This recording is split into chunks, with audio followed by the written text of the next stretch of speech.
Hello everyone, and today I'll be talking about the basics of shooting DSLR video. So if you're shooting a video on a DSLR and you're just getting started, I have 5 tips here that could help you on your journey in shooting DSLR video. So when you're shooting video on a DSLR, it's all about manual control. You want full manual control over your video, so you basically get the most out of your camera and you screw up less, because auto mode tends to screw up your video.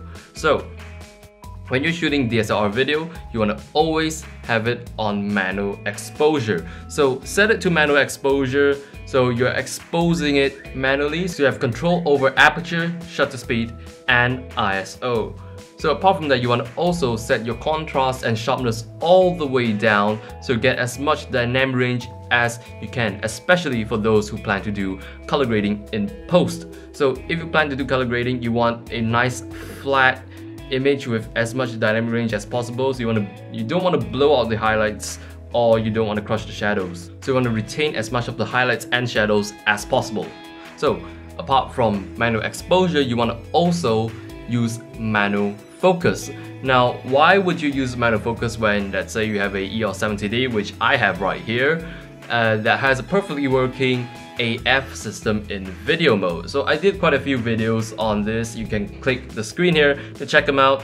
So I'll just explain briefly, because you want manual control, and autofocus can be a little bit unpredictable at times, so it's better to just trust yourself with the focus.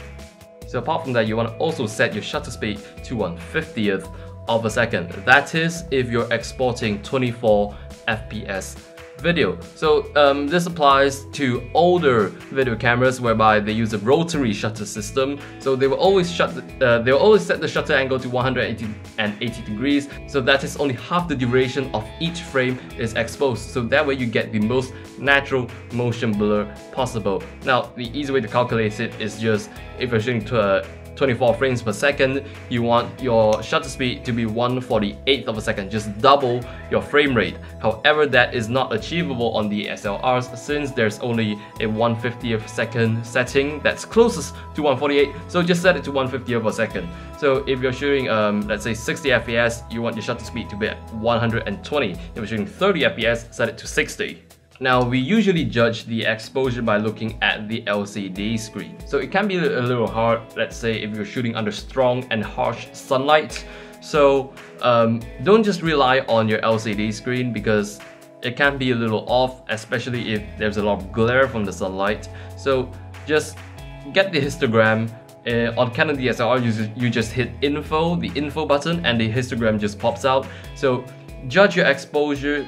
Don't exactly judge the exposure by the histogram, but use the histogram as a sort of a guide, a guideline, an aid for you to help judge your exposure. So you can see right away if you have a lot of highlights blown out, or your image is severely underexposed. Now, especially if you're shooting at night, don't go over ISO 1600. That's 1600. So on most cameras, especially APS-C size sensor DSLRs, if you go over ISO 1600, the noise gets pretty prominent. So if you want a clean looking image, don't go over ISO 1600. So those are the basics for shooting DSLR video. Feel free to check out my other videos on my channel. So leave a comment if you have any questions, leave a like, subscribe to my channel. Thank you very much for watching, and I'll see you in the next video.